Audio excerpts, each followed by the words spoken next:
और इस बीच बड़ी खबर सामने आ रही है, जहां इजराइल की सेना का नया वीडियो सामने आया है। अल बयात सीमा पर भारी गोलाबारी हो रही है। लेबनान के गांव पर मोर्टार से किस तरीके से हमला किया गया है, इन तस्वीरों में आप साफ तौर पर देख सकते हैं। तो ये तस्वीरें अल बयात पर हुई भारी गोलाबारी की है, जहां लेबनान के गांव पर मोर्टार से हमला किया गया है।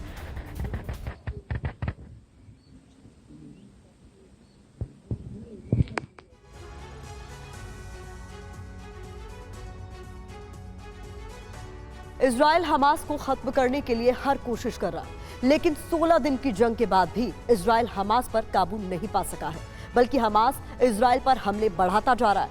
तो क्या हमास को मिटाना इजराइल के लिए इतना मुश्किल है?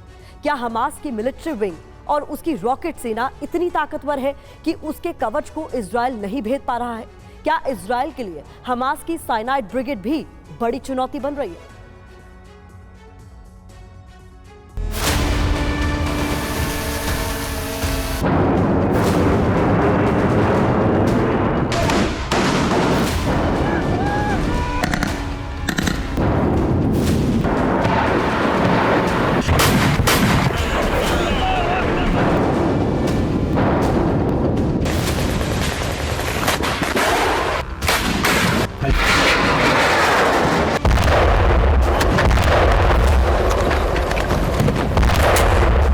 इजराइल पर हमास के हमले तेज होते जा रहे हैं।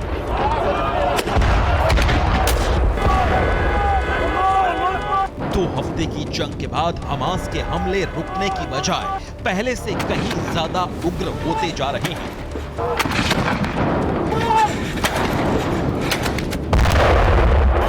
हमास की तरफ से इजराइल के शहरों पर दागे गए रॉकेट की गर्जना दोनों तरफ के बॉर्डर को दहलाने लगी है।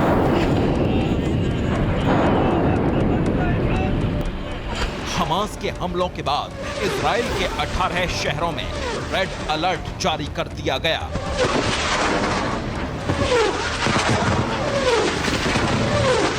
दक्षिण और मध्य इजराइल के अलावा राजधानी तेल अवीव पर भी हमास ने कई बड़े रॉकेट दागे।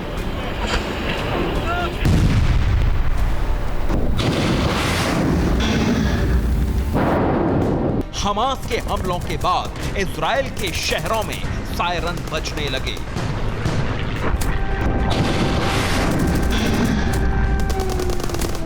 तेल अवीव के अलावा बैजियाम, अश्दोद, शावने में भी रॉकेट हमले का रेड अलर्ट जारी किया गया।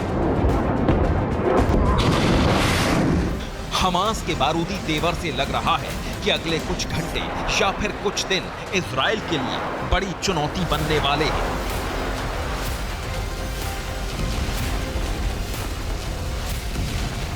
7 अक्टूबर को हमास ने इजराइल पर जब हमले किए थे तो उसने 5000 से ज्यादा रॉकेट और मिसाइलें इजराइल पर दागे थे।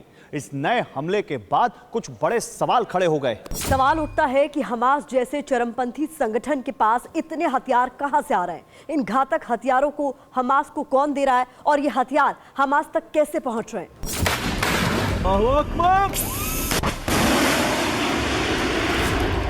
रिपोर्ट्स के मुताबिक हमास अब तक कई नई घातक मिसाइलों और रॉकेट से हमले कर रहा है।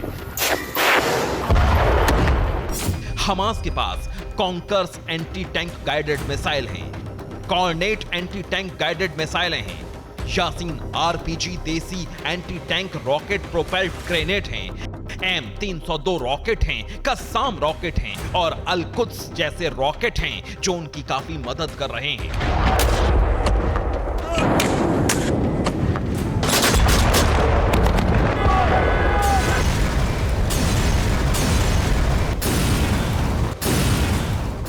रिपोर्ट्स के अनुसार हमास के पास सिर्फ मिसाइलें और रॉकेट ही नहीं बल्कि कई दूसरे घातक हथियार भी हैं। दावा किया गया है कि 7 अक्टूबर के हमले में हमास ने खास तरह के ड्रोन का इस्तेमाल किया।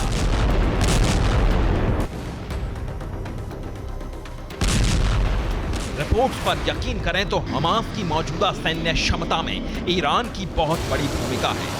हमास के पास ज्यादातर हथियार ईरान के दिए हुए हैं। हमास के पास फज्र 3 और फज्र 5 रॉकेट हैं। ये दोनों सतह से सतह पर मार करने वाले हथियार हैं। इसके अलावा ईरान ने उसे छोटी दूरी तक मार करने वाले रॉकेट का जखीरा भी दिया है।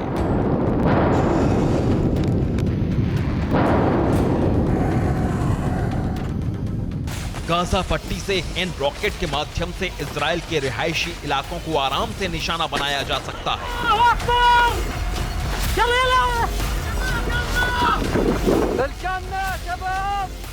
सबसे बड़ी बात यह है कि हमास के पास ऐसे रॉकेट और मिसाइलें हैं जो एक साथ बड़ी संख्या में दागे जा सकते हैं। गौर करने वाली बात यह भी है कि रॉकेट हमलों में हमास इजराइल के एयर डिफेंस सिस्टम को चकमा देने में इस बार काफी कामयाब हो रहा है।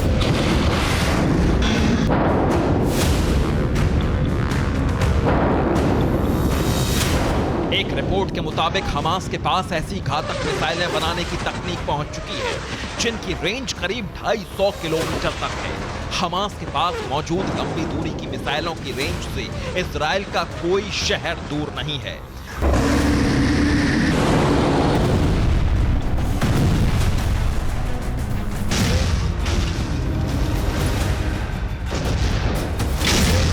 एक रिपोर्ट में दावा किया गया है कि इजराइल की ओर से हमास को हर साल करीब $100 मिलियन की मदद मिलती है। वहीं कतर हर साल हमास को $400 मिलियन की मदद देता है। दावा किया गया है कि सैन्य और आर्थिक मदद के अलावा ईरान की तरफ से हमास के लड़ाकों को अत्याधुनिक हथियारों की ट्रेनिंग भी दी गई है।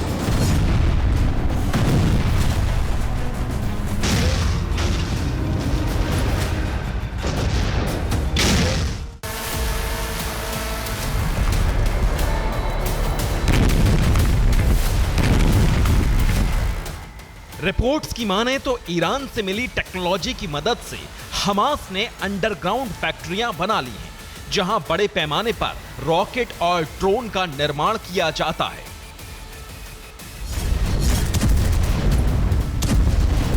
हमास जिन हथियारों को नहीं बना पाता, उनकी समुद्र के रास्ते तस्करी की जाती है। हमास को इजराइल क्यों खत्म नहीं कर पा रहा? इसकी वजह है हमास की मिलिट्री विंग को लेकर नया खुलासा।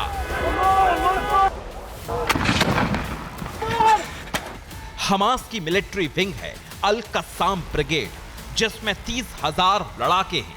इसमें Nukhba force, naval commando, rocket brigade, underground team और एयर विंग शामिल है।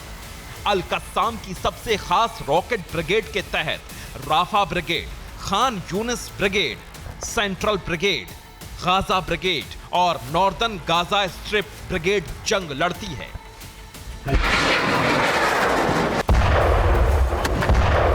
इजराइल फोर्स के दावों के मुताबिक अब हमास ने अपने लड़ाकों के लिए साइनाइड वेपन भी तैयार कर लिए हैं। हमास के पकड़े गए लड़ाकों के जरिए इजराइल ने यह नया खुलासा किया है।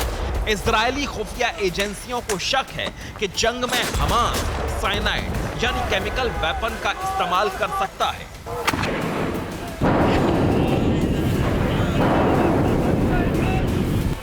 केमिकल वेपन को गैस या तरल किसी भी रूप में इस्तेमाल किया जा सकता है। इसके फैलने की गति बहुत तेज होती है, इसलिए ये कुछ ही मिनटों में हजारों जानें ले सकते हैं। केमिकल वेपन से दम घुटने से मौत हो जाती है।